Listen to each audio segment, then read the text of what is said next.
"You're fired, Hayes. Effective immediately. Pack your personal belongings. Security will escort you from the premises." The manager's voice, sharp as ice, shattered the tense air of the busy store. Young Leo Hayes, his face a mask of disbelief and quiet despair, stood accused. His job, his lifeline, about to be severed over what he knew was a simple, compassionate gesture. Hidden nearby stocking shelves in a worn hoodie and a faded baseball cap, a man's fists clenched. This was Arthur Coleman, CEO of the entire retail empire, undercover in his own store. He had come seeking truth and had found it in this raw, brutal display of injustice. This wasn't just a wrongful termination. It was a reflection of the very sickness he feared was consuming his company from the inside out. He'd seen enough. The charade was over. It had to be. Now, will Arthur's desperate stand ignite a revolution within his own company, or will he be crushed by the very empire he built? To find out how this explosive situation unfolds and what truly becomes of Leo Hayes, make sure you're subscribed, and we'd love to read your immediate thoughts on this critical turning point in the comments below. Arthur Coleman, CEO of Coleman Enterprises, presided over his empire from an office that was less a room and more a testament to modern financial gladiatorial success. 30 floors above the city, through panoramic windows, the world sprawled beneath him, a complex, messy organism he orchestrated with the cold, hard logic of data. Spreadsheets bloomed on his multiple monitors, waterfalls of figures, charts, predicting market moods with chilling accuracy. He trusted numbers. Numbers didn't lie, didn't prevaricate, didn't have hidden agendas. Not like people. Not like gut feelings. A disastrous early venture, a passion project fueled by youthful intuition and subsequently decimated by market realities, had seared that lesson into his soul. Now every decision was data-driven, every expansion calculated, every human element quantified, until it fit neatly into a projection. Coleman Enterprises was a titan of retail, a marvel of efficiency, and Arthur, its architect, was a man entombed in his own gilded cage, successful yet profoundly unadmissibly alone. The pressure from the board to continually optimize, to shave another fraction of a percent from operational costs, was a constant hum beneath the surface of his daily existence, reinforcing his reliance on sterile metrics over messy human realities. It was a Tuesday, a day like any other, a day of back-to-back meetings and critical analysis when the letter arrived. It wasn't delivered by his meticulously vetted personal assistant, nor did it bear the crisp insignia of a corporate communiqué. Instead, it was a simple, slightly crumpled envelope addressed in neat, unassuming handwriting to Mr. Arthur Coleman, CEO. How it had bypassed the usual gauntlet of his mailroom and executive assistants was a minor mystery, but its contents proved to be a far greater one. The letter was anonymous. It spoke not of stock prices or market share, but of people. Specifically the people at Store 12, one of his oldest, a legacy location in a neighborhood that had seen better days, but still clung to a stubborn sense of community. The words, penned with a quiet desperation, painted a picture starkly at odds with the glowing efficiency reports that crossed Arthur's desk. It spoke of employees treated like numbers, not names, of soulless directives from a distant Olympus, and of unreasonable new policies squeezing the life out of us and the loyalty out of our customers. It mentioned a few specific troubling incidents: a long-time elderly customer, confused and distressed by a sudden change in a familiar product line, a dedicated employee penalized for taking a few extra minutes to help a disabled shopper. Arthur's first reaction was a familiar prickle of annoyance. Disgruntled employees were a statistical inevitability. Yet something about the letter's detailed, earnest tone, its lack of angry rhetoric, and its simple plea for understanding burrowed under his skin. Store 12. He vaguely recalled its numbers. Average, perhaps slightly underperforming in some recent quarters, but nothing that screamed crisis. He pulled up its data staffing levels, optimal inventory, turnover, acceptable customer complaints within standard deviation. The numbers told him Store 12 was fine, but the letter whispered a different story. A story of eroding morale and a dying spirit, things his spreadsheets couldn't quantify. A forgotten fragment of the man he used to be, the one who'd started his first tiny shop with a hopeful heart and a genuine connection to his customers, stirred uncomfortably within him. For days, the letter lay on his polished mahogany desk, a small white island in a sea of corporate documents. He tried to dismiss it, to bury it under the weight of new reports and urgent fiscal strategies, but its quiet accusations echoed in the silent, sterile expanse of his office, in the lonely commute in his chauffeured sedan. The board wanted leaner operations, higher profits. He wasn't sure anymore what he truly wanted, beyond the continued relentless upward trajectory of Coleman Enterprises. But the letter, with its talk of soulless directives, felt like a personal indictment. Was this his legacy? A chain of stores run with chilling precision, devoid of warmth of humanity. The decision, when it finally crystallized, felt both terrifying and exhilarating, a rebellion against the data-driven automaton he had become. He wouldn't send a regional manager. He wouldn't order a new set of surveys. He would go himself. Arthur Coleman would become Artie Jenkins' temporary stock clerk and see Store 12 from the inside out. The transformation of Arthur Coleman, CEO, into Artie Jenkins' humble retail worker was an operation conducted with the kind of covert planning usually reserved for corporate takeovers. His long-suffering executive assistant, Martha, a woman of unflappable composure, finally betrayed a flicker of bewilderment when Arthur requested she procure used clothing. Things a man of modest means might wear for a manual labor job. Used Sir Martha had clarified, her perfectly sculpted eyebrow arching a millimeter. Indeed, Martha. And perhaps something unstylish, faded. Possibly with a minor unthreatening stain or two if you can manage it. When the clothes arrived, a collection of worn jeans, threadbare t-shirts, and a particularly depressing grey hoodie that looked as if it had lost a fight with a lawn-mower. Arthur surveyed them with a grimace. He held up a faded blue work shirt. Well, Martha, he'd muttered, trying for a lightness he didn't feel. If the CEO thing doesn't work out, I suppose Artie Jenkins has a future, though likely a bleak one. Martha, bless her professional soul, had merely offered a tight-lipped smile. You are certainly authentic, sir. To the point where I might have hesitated to let you past building security. Arthur had grunted a sound that was more self-deprecation than amusement. Looking at his reflection, the usually immaculate silver hair now slightly disheveled under a worn baseball cap, the bespoke suit replaced by clothes that smelled faintly of thrift store dust. He felt a profound sense of dislocation. This Artie Jenkins was a ghost, a nobody.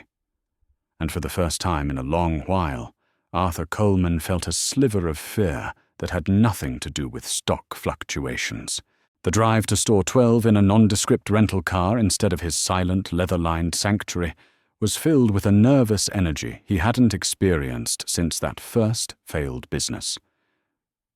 He parked a block away, the unfamiliar weight of the baseball cap low on his brow. He walked towards the entrance, its signage a little faded, the automatic doors wheezing slightly as they parted. Arthur Coleman, or rather Artie Jenkins, took a deep breath, a man stepping onto alien soil. He reached for the door, fumbled slightly with the handle already slick with morning dew, and nearly tripped on the worn welcome mat. A graceful entrance, Artie, he muttered under his breath, a flush creeping up his neck. Let's hope the rest of the day isn't a prelude to a corporate implosion, starting with its CEO on shelf-stacking duty. The doors hissed shut behind him, sealing him in a world he thought he knew, but was about to discover he understood not at all. The interior of Store 12 was a world away from the hushed, climate-controlled opulence Arthur Coleman inhabited. Here the air hummed with a different kind of energy, the clatter of shopping carts, the beep of scanners, the low murmur of conversations, and the pervasive, not unpleasant scent of floor cleaner fresh produce and brewing coffee from a corner display. Frank Dawson, the store manager, emerged from a back office, a man whose weary eyes seemed to carry the weight of 1,000 minor daily crises, yet whose handshake was firm and welcoming. "Artie Jenkins, is it?" Frank said, his voice a gravelly baritone.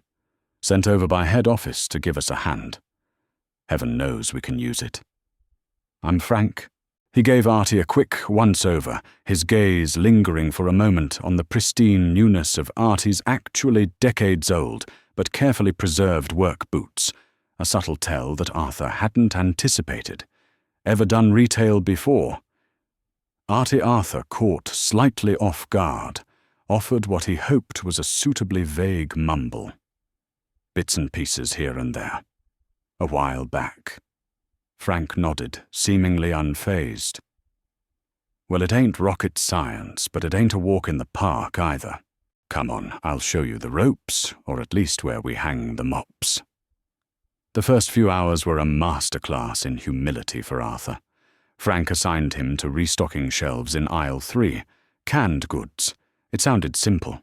It was Arthur discovered an intricate ballet of matching SKUs, rotating stock for freshness, a concept he'd only ever seen on a PowerPoint slide titled Inventory Management Best Practices, and battling precariously stacked pyramids of beans that threatened to cascade at the slightest misjudgment.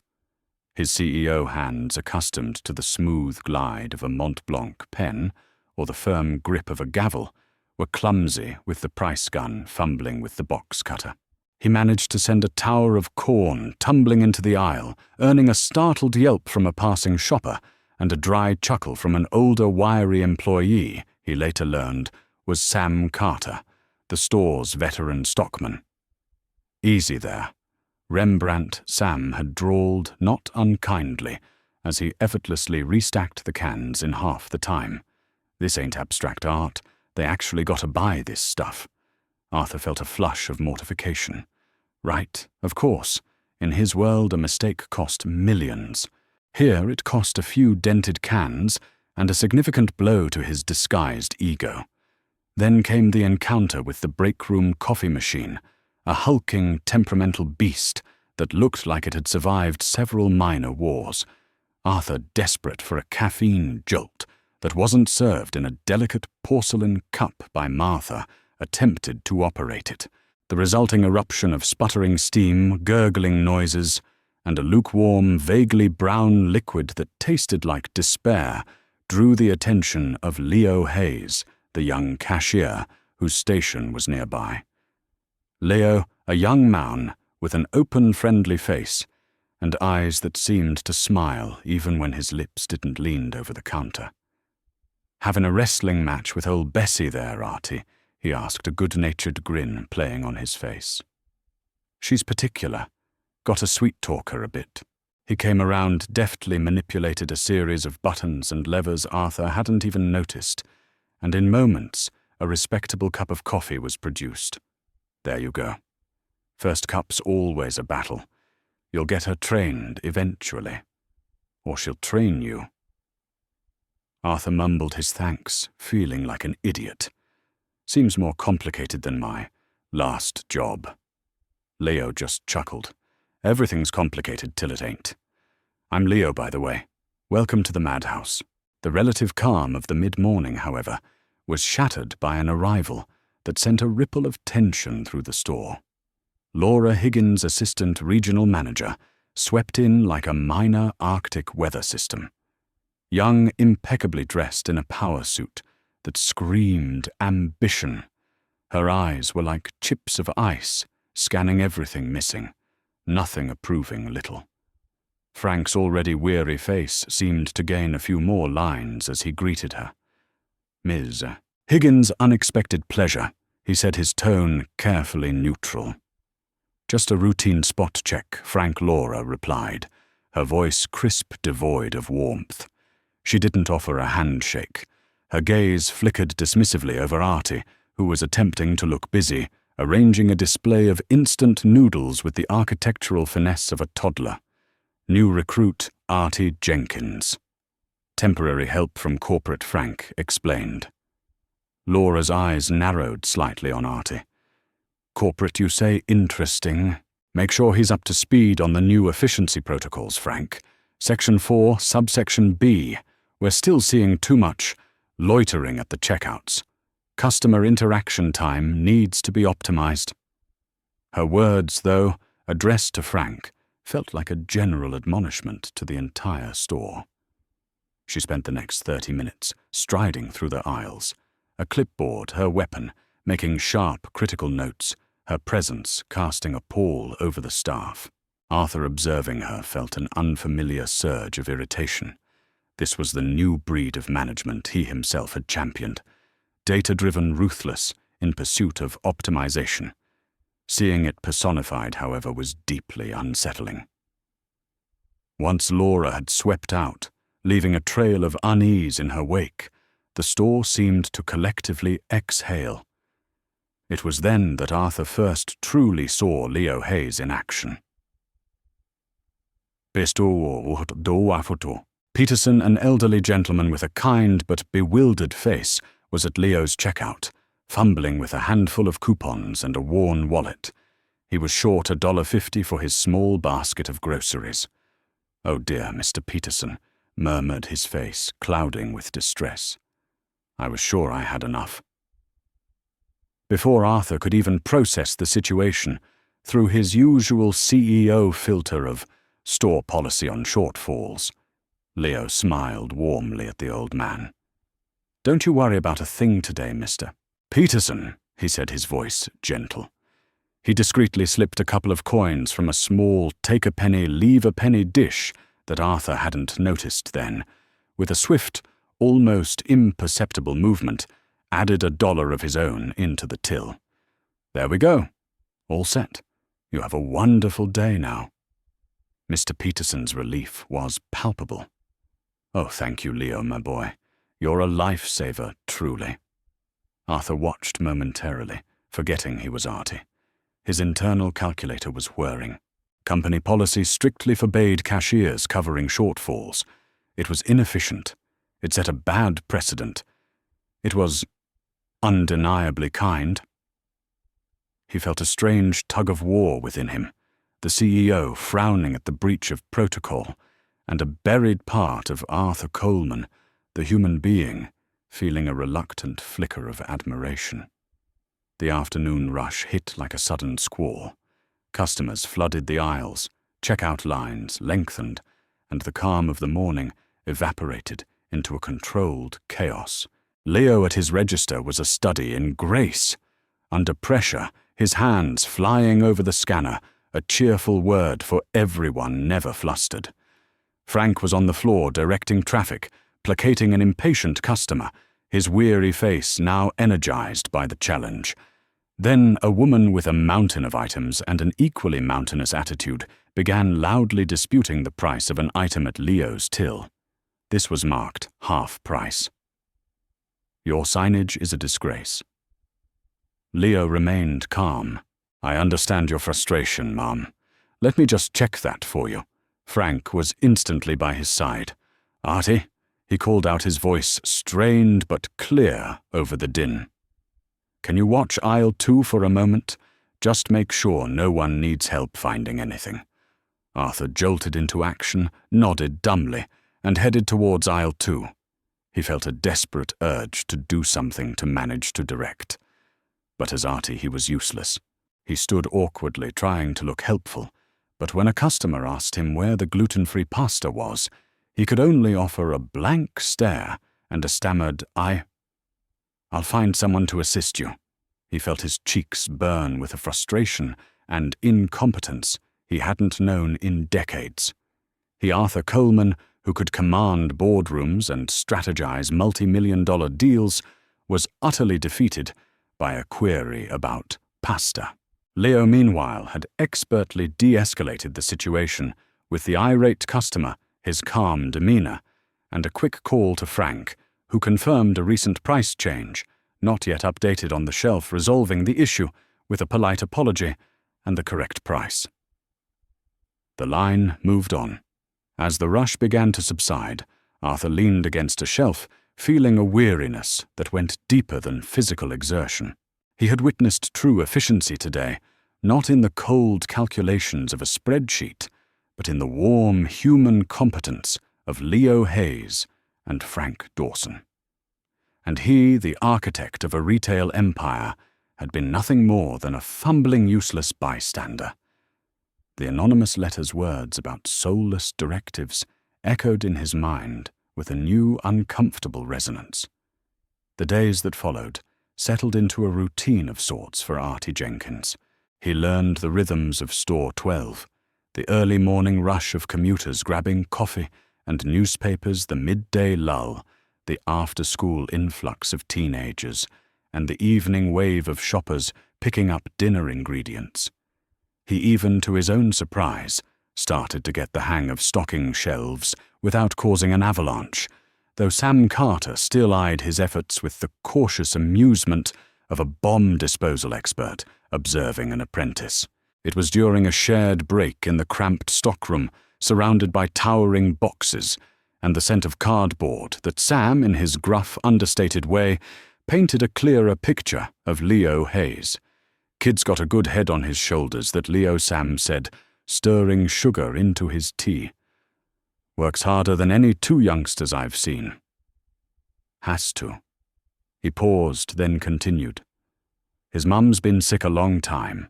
Real sick. And he's got a younger sister, bright kid aiming for college. Leo's pretty much holding it all together for them. Never complains, mind you. Just does what needs doing. Sam took a sip of his tea, his gaze distant. This place, these wages. It ain't much, but it's what he's got. Frank, he looks out for him where he can. We all do, in small ways. Arthur, listening in the guise of Artie, felt a familiar pang, sharper this time. It wasn't just abstract data about employee demographics. It was a life, a struggle, a quiet heroism, playing out in the aisles of one of his thousands of stores. He also began to notice Frank Dawson's subtle acts of managerial rebellion. A blind eye turned when an employee was a few minutes late due to a genuine family emergency. A manager's special discount applied to a near-expired product for a customer clearly struggling to make ends meet. An extra unpaid break allowed for an exhausted Leo.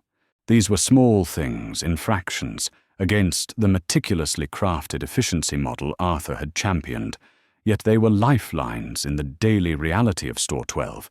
They were acts of humanity. The uneasy peace was shattered by the return of Laura Higgins. She arrived not with the element of surprise this time, but with the grim determination of a general launching a new offensive. With her was a new directive hot off the corporate presses. Ironically, a policy tightening customer interaction protocols and discount authorizations that Arthur vaguely remembered his board pushing for, and which he, in his pre-Artie existence, would have approved without a second thought. Effective immediately, Laura announced to Frank in the cramped office, Artie coincidentally, or so Frank made it seem present, to move some boxes. All non-standard discounts must have regional pre-approval, and customer interaction times at checkout are to be monitored. We have targets to meet. No more idle chit-chat. Her eyes flicked towards the main floor where Leo could be heard, patiently explaining something to an elderly customer. Some employees seem to think this is a social club. Later that day, the clash became direct. Mr. Peterson was at the checkout more confused than usual, his coupons a mismatched jumble. Leo, with his customary patience, was trying to help him sort them out, taking perhaps a minute longer than Laura's new stopwatch mentality would deem optimal. Laura, who had been observing from a distance, like a hawk, swooped in. Pedes. Her voice cut through the low hum of the store. What did I say about interaction times? This isn't a counseling session. Process the transaction and move the line. Mr. Peterson looked flustered. Leo, though his jaw tightened, replied calmly, I'm just assisting Mr. Peterson with his coupons, Miss Higgins. It'll only be a moment. A moment too long, Laura snapped. These inefficiencies compound. Store 12 is already underperforming on checkout speed metrics. Before he could stop himself, Artie Jenkins spoke up, his voice raspy from disuse in such confrontations. Excuse me, ma'am. He began, trying to sound like a concerned, if slightly dim, employee. But if the gentleman gets the right discount, isn't that good customer service? Makes him want to come back, right? So in the long run, it's efficient. He was aiming for simple worker bee logic. Laura Higgins turned her icy gaze upon him, a look of utter contempt mixed with surprise that such a lowly creature would dare to speak. And who precisely are you to opine on long-term efficiency, Mr. Jenkins, Artie Jenkins? Arthur supplied, feeling a ridiculous urge to add PhD in noodle arrangement. Mr. Jenkins, Laura said, drawing out his name as if it tasted foul. Your job is to stock shelves and follow instructions, not to question corporate policy. Am I clear? Crystal Arthur muttered, retreating, the word tasting like ash in his mouth. He, Arthur Coleman, CEO, had just been dressed down like a recalcitrant schoolboy, and there wasn't a damned thing he could do about it without blowing his cover. The impotence of it was a fresh, bitter kind of humiliation. That night, back in the sterile anonymity of his hotel room, Arthur couldn't sleep.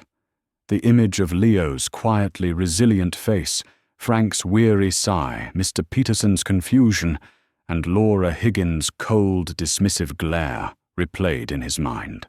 He found himself pulling up Coleman Enterprises' employee policy manual on his laptop, the very documents he had signed off on.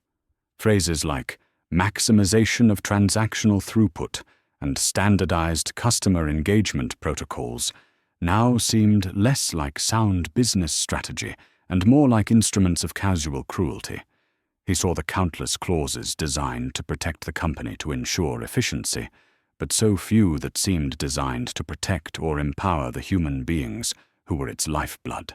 His carefully constructed world of data and directives was beginning to look like a fortress built on a foundation of deliberate ignorance. His respect for the quiet dignity of Leo and the weary integrity of Frank grew with every passing hour, as did a burgeoning unfamiliar anger towards the system he himself had meticulously crafted. He almost called Martha, almost ordered his jet prepared, almost ended this charade. But the thought of Leo, of Sam, of the anonymous letter writer, held him back. He wasn't done yet. The cracks in his armor were widening, and what was seeping through felt dangerously like a conscience. The following afternoon, Laura Higgins made her move. She had been scrutinizing sales records and security footage with the zeal of a prosecutor. She summoned Frank Dawson to his own office. Artie, working nearby, could hear her sharp, decisive tones through the thin door.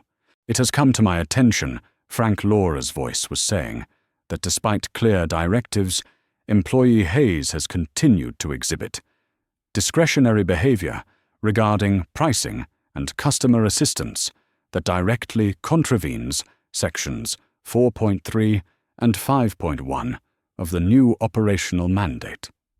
Furthermore, your oversight in these matters has been lax. There was a low murmur from Frank, too indistinct to make out. Then Laura's voice, clear and final. Consider this a formal, written warning, Frank. One more substantiated violation from your team, particularly from Hayes, and I'll be recommending immediate disciplinary action up to and including termination, for all involved in condoning this operational sloppiness. I expect to see immediate and measurable improvement in adherence to protocol. Are we understood? The silence that followed was heavy oppressive. When Frank finally emerged, his face was pale, his shoulders slumped. He looked older than he had just a few hours before. The air in Store 12, already strained, grew thick with unspoken fear. Arthur, witnessing this, felt a cold knot of fury tighten in his stomach, a protective instinct flaring for these people, his people whom he was only just beginning to truly see. The ticking clock had just gotten significantly louder. The air in Store 12 had been thick with a nervous anticipation ever since Laura Higgins's formal warning to Frank. Employees moved with a stilted caution, their usual friendly banter, muted smiles strained. Laura herself had been a near constant presence, a silent, judgmental shadow, flitting between aisles, her eyes missing nothing, her notebook filling with what everyone rightly assumed were infractions. Arthur, as Artie, felt the oppressive atmosphere acutely. It was the kind of fear-driven compliance he might once have mistaken for efficiency from his 30-floor remove. Now immersed in it, he found it suffocating. The breaking point arrived during a relatively quiet afternoon. Mrs. Gable, a young mother with 2 boisterous toddlers, was a regular. Today, one of her children, a little boy no more than 3, was tearfully clutching a small, inexpensive toy car he'd picked up from a promotional bin near the checkout. His mother, clearly flustered, and trying to manage her groceries and a wailing infant in her cart, hadn't noticed. As Leo scanned her items, he saw the toy. He also saw the mother's frayed nerves and the genuine distress in the little boy's eyes as she gently tried to pry the car from his grasp. "It's okay, sweetie. We can't get that today," she was murmuring, her voice tight with stress. Leo, in a moment of quiet compassion that Arthur now recognized as intrinsically him, leaned forward. You know what he said softly to the little boy, his voice kind. "This one's a special little display model. Why don't you be its special keeper today, on the house?" He gave the mother a quick, reassuring nod, as if to say, "I've got this."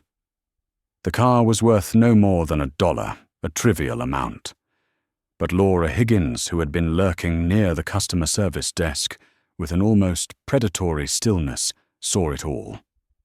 This was the moment she had been waiting for, the clear, unambiguous violation. "Qu'est-ce?" Her voice, sharp as shattered glass, sliced through the store. Several customers jumped. Mrs. Gable looked mortified, her face flushing crimson. The little boy, startled, began to wail louder. "Stop that transaction immediately," Laura commanded, storming towards Leo's register. She arrived, radiating cold fury. "I have had it with your blatant disregard for company policy, giving away merchandise. Are you insane or just monumentally incompetent?" Leo stood his ground, though a muscle twitched in his jaw. "Ms. Higgins, it was a promotional item, practically worthless." The child was upset. The mother was struggling. "I don't care if the child was levitating," Laura spat. "Company property is company property, Frank!" She barked, not even turning, as Frank Dawson hurried over his face, etched with dread.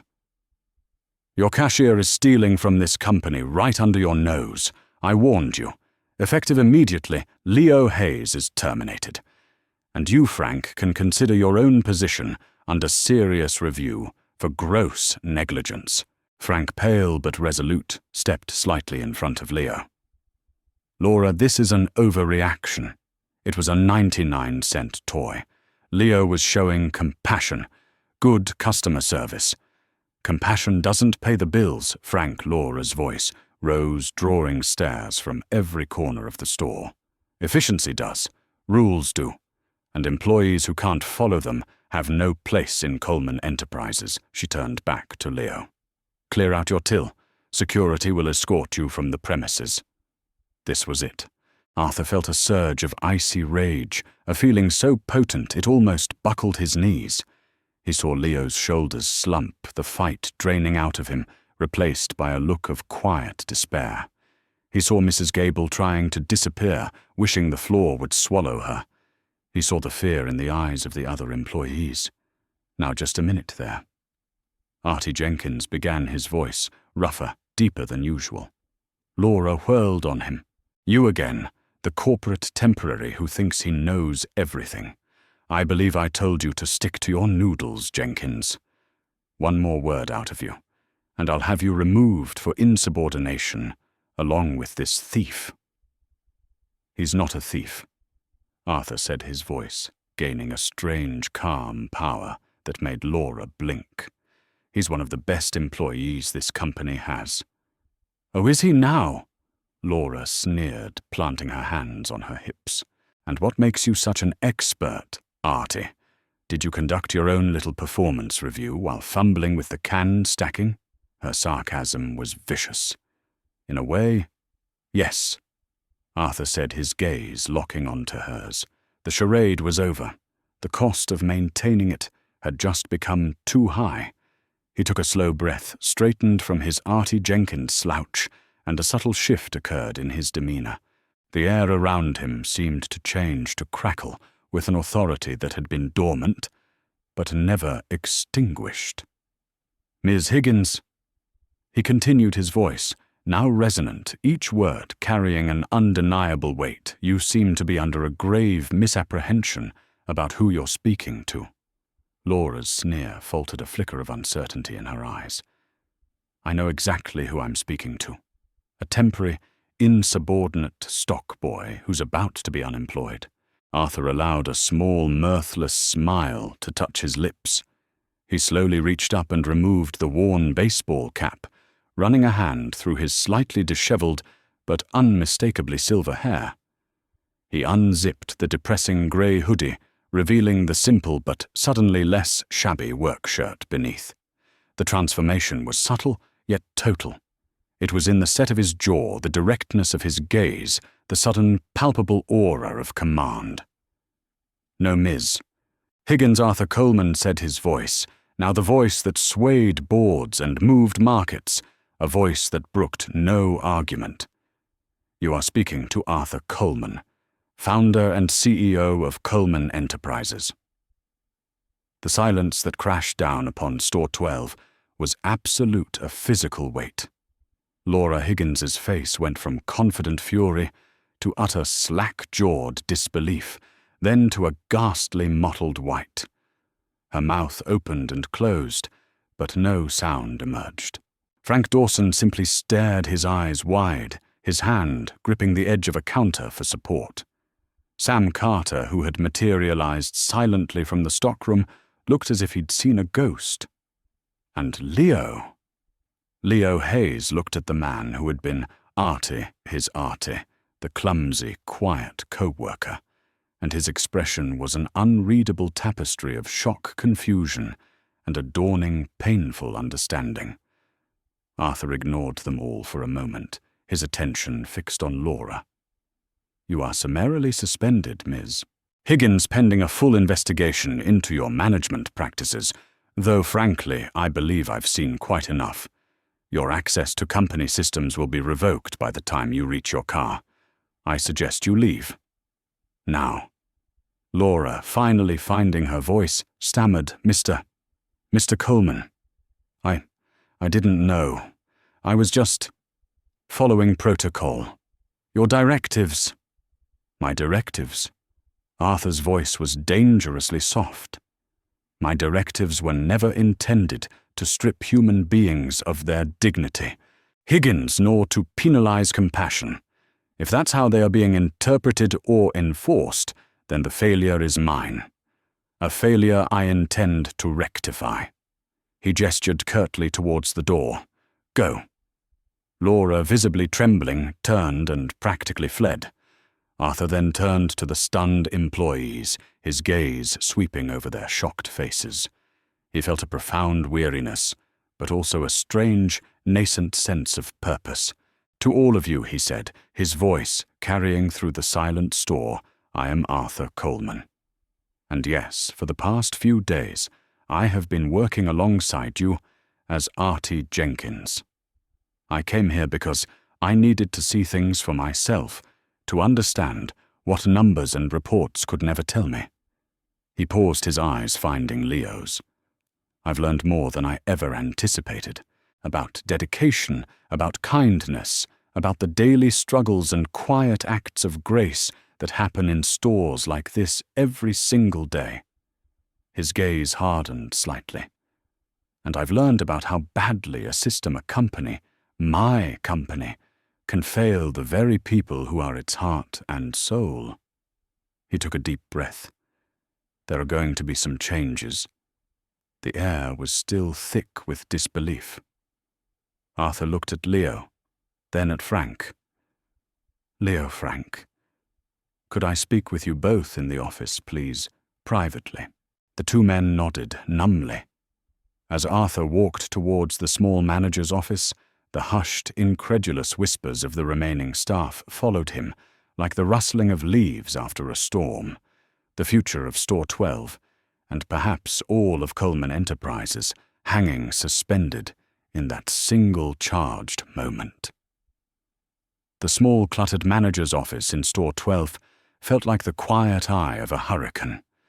Outside, the hushed, astonished whispers of the staff were a distant murmur. Inside, Arthur Coleman, no longer Artie Jenkins, but still wearing the simple work shirt that now felt like a more honest skin than any bespoke suit, faced Frank Dawson and Leo Hayes. The silence was thick, laden with unspoken questions and a maelstrom of emotions. Frank, looking utterly bewildered, was the first to speak, his voice hoarse. "Mr. Coleman, sir, I don't understand." Why Arthur met his gaze directly. "Because, Frank," he said, his own voice laced with a weariness that went beyond physical fatigue, "I was blind. I was running a multi-billion-dollar enterprise based on spreadsheets and projections, and I'd forgotten what it actually means to be on this side of the counter. I needed to see, and I needed to understand what that letter—" He trailed off, thinking of the anonymous plea, what my employees were truly experiencing. Leo, who'd been staring at Arthur with an almost unnerving intensity, finally spoke, his voice quiet, but edged with a palpable hurt. "So it was all a game, a test, we were just specimens for you to observe, Artie." The use of his undercover name was a small, sharp jab. Arthur flinched. "No, Leo, not a game. And if it felt like that, I am profoundly sorry. It started as an investigation, perhaps, but it became something else entirely. You, Frank, Sam, even Mr. Peterson, you taught me lessons I should never have forgotten." He looked directly at Leo.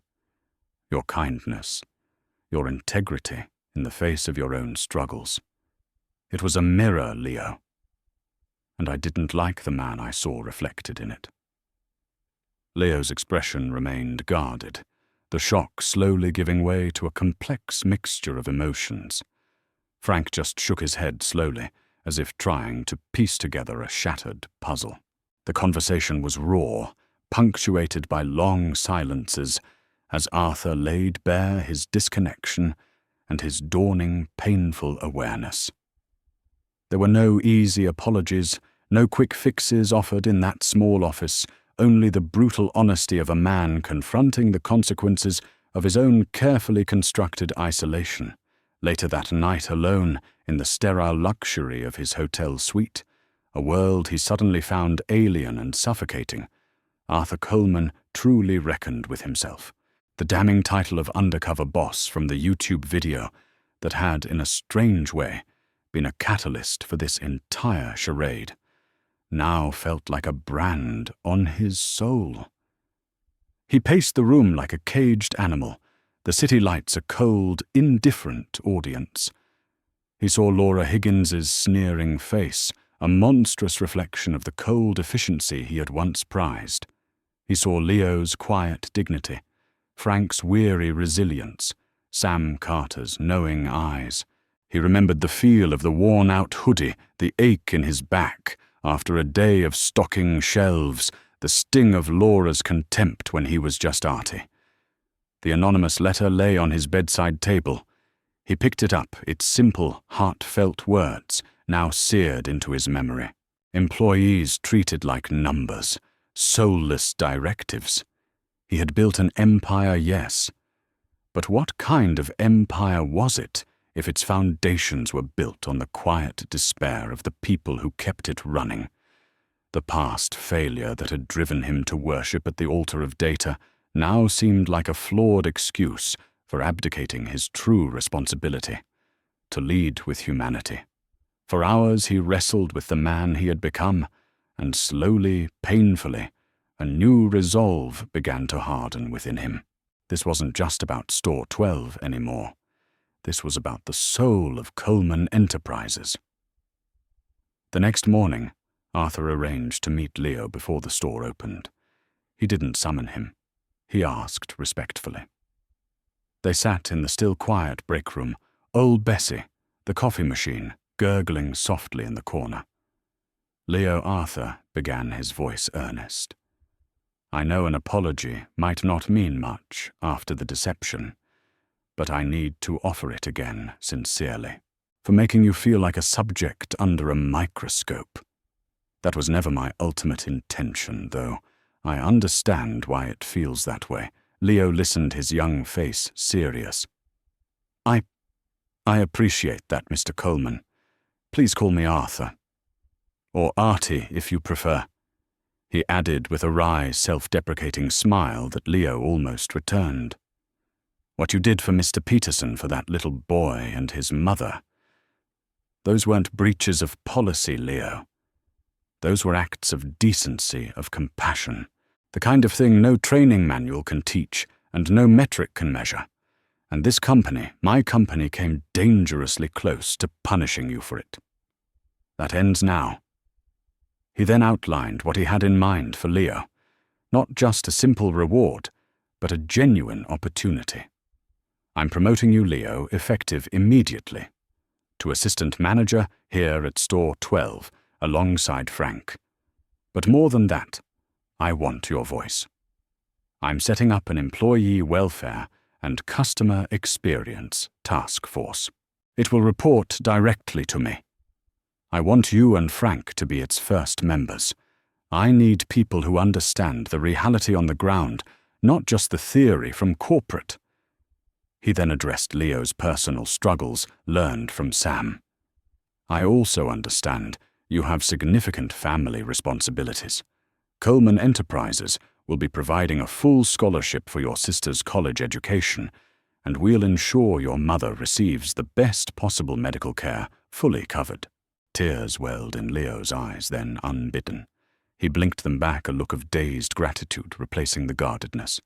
Sir, Arthur, I don't know what to say. Thank you.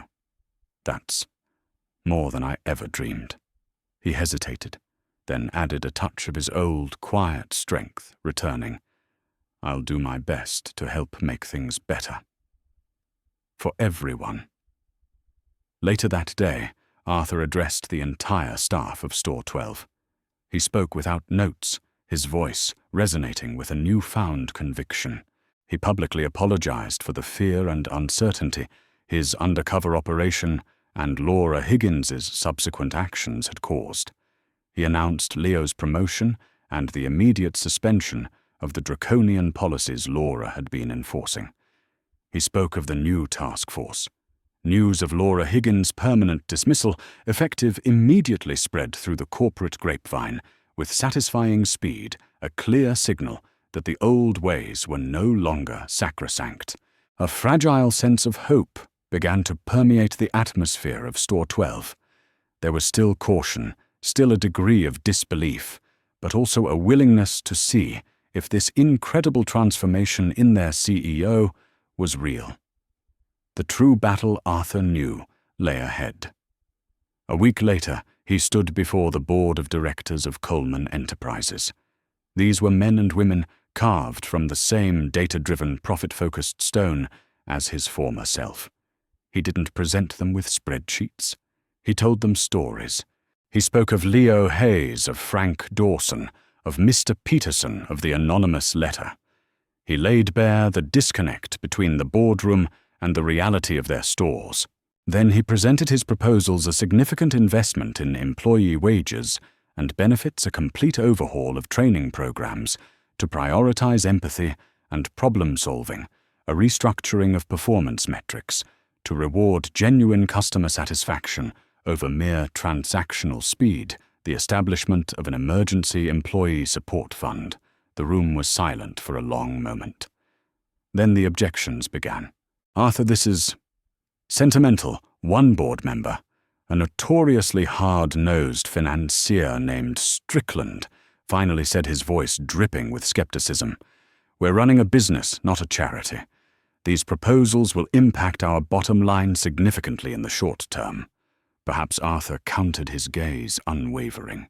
"But what is the long-term cost of a demoralized workforce and a customer base that feels ignored and undervalued? What is the price of a soulless corporation, Strickland? I've seen it, and it's a price I'm no longer willing to pay." He leaned forward, his voice low but intense. "We built this company on providing value. It's time we valued the people who deliver it every single day. This isn't just about doing good, it's about ensuring the sustainable future of Coleman Enterprises. If we lose our humanity, we lose everything." He paused, then delivered his final quiet ultimatum. "This is the direction I'm taking this company. I need to know if this board is with me, or if I need to find a board that is." The challenge hung in the air, heavy and decisive. The future of Coleman Enterprises and Arthur Coleman's hard-won redemption rested on their answer. The silence in the boardroom after Arthur Coleman's ultimatum was a heavy, suffocating blanket. Strickland and a few other fiscally conservative board members exchanged uneasy glances, their usual confident bluster visibly deflated by their CEO's unyielding stance. It was Eleanor Vance, a veteran board member, known for her sharp mind, and occasionally a surprising streak of pragmatism rooted in long-term vision, who finally broke the silence. "Arthur," she said, her voice calm, but carrying weight, "what you're proposing is radical. The financial implications are significant. But," and here she paused, her gaze sweeping across the other board members, "the cost of not changing, of allowing the rot you've described to fester, could ultimately be far greater. Perhaps it's time Coleman Enterprises remembered that our greatest asset isn't our inventory or our real estate, but our people." One by one, with varying degrees of reluctance and dawning understanding, the majority of the board conceded. There were conditions, phased rollouts, quarterly reviews, but the core of Arthur's reform package was approved. He had won not just a battle, but a chance to redefine the very soul of his company. The months that followed were a whirlwind of activity, a period of intense, often challenging transformation. The Employee Welfare and Customer Experience Task Force, with Leo Hayes and Frank Dawson as vital vocal members, became the engine of change. They traveled, they listened, they gathered stories, not just from Store 12, but from across the Coleman Enterprises network. New training programs were designed not by corporate theorists in ivory towers, but in collaboration with frontline employees. These sessions weren't always smooth. Arthur himself sat in on a few, witnessing firsthand the awkward, sometimes comical attempts of seasoned executives trying to master empathy mapping or role-play difficult customer scenarios. One particularly stoic vice president of logistics, after a day trying to understand the nuances of customer service at a busy checkout counter, was overheard muttering to Arthur, "Sir, I've managed global supply chains through natural disasters with less stress than trying to correctly apply a double coupon during peak hours while simultaneously remembering a customer's name." Arthur had simply smiled, a genuine, un-CEO-like smile. "Welcome to the real world, Jim," he'd said. "Coffee's terrible, isn't it?" The Leo Hayes Employee Support Fund, endowed with a significant personal contribution from Arthur, and a percentage of company profits was established. Leo, initially overwhelmed by the responsibility, quickly grew into his role as one of its administrators, his innate compassion now backed by real resources to help colleagues facing unforeseen hardships. Medical emergencies, family crises, the kind of life events that could derail even the most dedicated employee. There was resistance, of course. Some long-tenured regional managers, comfortable in their old ways, pushed back against the new soft initiatives. A few quietly resigned, unable or unwilling to adapt. But Arthur, with his newfound clarity and the backing of his mostly converted board, stood firm. He made more store visits, not as Artie Jenkins the spy, but as Arthur Coleman, the listener. He learned names. He asked questions, and more importantly, he waited for the answers. He shared meals in staff break rooms, enduring the often dubious quality of the coffee, and slowly, store by store, the culture began to shift. Fear was replaced by a cautious optimism, then by a burgeoning trust. A year later, Coleman Enterprises was a different company. Profits hadn't plummeted as Strickland had feared. In fact, after an initial dip, they were climbing steadily, driven by improved employee morale, dramatically reduced staff turnover, and a surge in customer loyalty.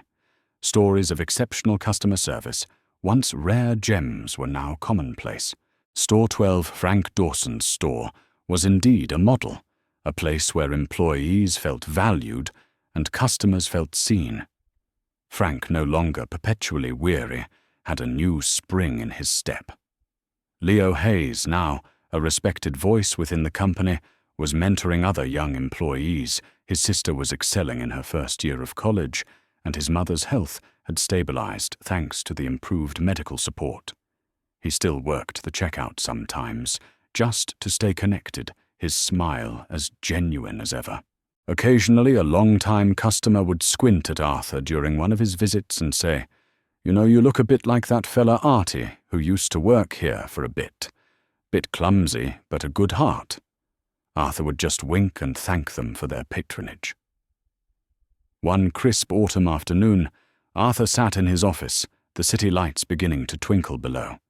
The spreadsheets still bloomed on his monitors, but they no longer held the same hypnotic sway. His gaze was drawn instead to a simple framed photograph on his desk, a candid shot of him, Leo Frank and Sam Carter, all grinning, taken during a company picnic celebrating the first anniversary of the new initiatives. His assistant Martha entered her composure as impeccable as ever, but with a warmth in her eyes that hadn't been there before. "Sir," she said, "this arrived for you." Not by the usual channels. She handed him a slightly crumpled envelope, addressed in unfamiliar handwriting. Arthur felt a momentary jolt, a flash of the unease he'd felt receiving that first anonymous letter. He opened it. Inside, on a simple piece of notepaper, were a few heartfelt lines. "Dear Mr. Coleman, I work at Store 24 Orven. My son was recently in an accident, and I didn't know how I'd manage. The Leo Hayes Fund helped us through the toughest time.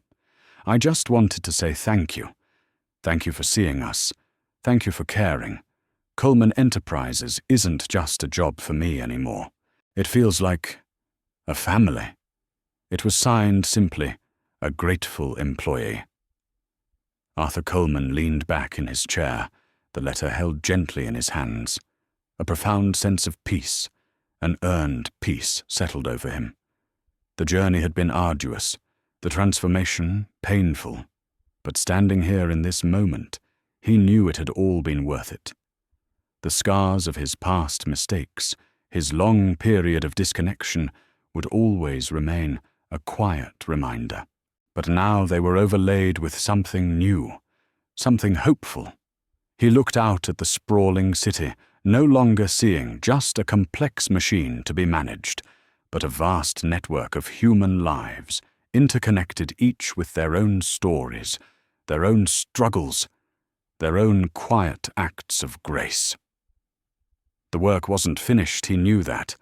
Building a truly humane enterprise was a continuous effort, a daily choice. But as he looked at the grateful employee's letter, he knew with a certainty that no spreadsheet could ever provide that they were finally on the right path. And for Arthur Coleman, that was the most valuable bottom line of all. Arthur Coleman's journey as Artie reminds us that to truly see the world, we often need to step outside our own familiar viewpoint. It makes you wonder, doesn't it? How many quiet acts of kindness or hidden struggles unfold around us every single day, just waiting for an open heart to notice. Perhaps the most profound transformations, both in ourselves and in the systems we build, begin not with grand sweeping strategies, but with that simple, courageous willingness to listen, to truly connect, and to feel. This story of unexpected discoveries and hard-won redemption certainly gave us a lot to reflect upon. We're truly curious what resonated most deeply with you from Arthur's and Leo's experiences, in Arthur's path to genuine change. What do you believe was the single most difficult step he had to take? Please share your thoughts and reflections in the comments below. We genuinely love hearing your diverse perspectives. And speaking of your valuable insights, we are always striving to make these stories better and more meaningful. If you have any ideas that could enhance future narratives, or if there's any aspect of today's storytelling you'd like us to refine, please don't hesitate to let us know. Your feedback is what helps us grow and bring you even more compelling content. If this story touched your heart, or made you think we'd be so grateful if you'd give it a like, and if you feel its message might inspire or offer comfort to someone else, please do share it with them. And of course, to ensure you don't miss out on more emotional and thought-provoking journeys like this one, please subscribe to our channel and click the notification bell. Let's continue to explore the incredible power of human connection and the strength of the human spirit together. You can find more stories that delve into the complexities of life and the courage it takes to change right here on our channel. Thank you so much for watching and for being a part of our community. Until next time, take care and keep listening with an open heart.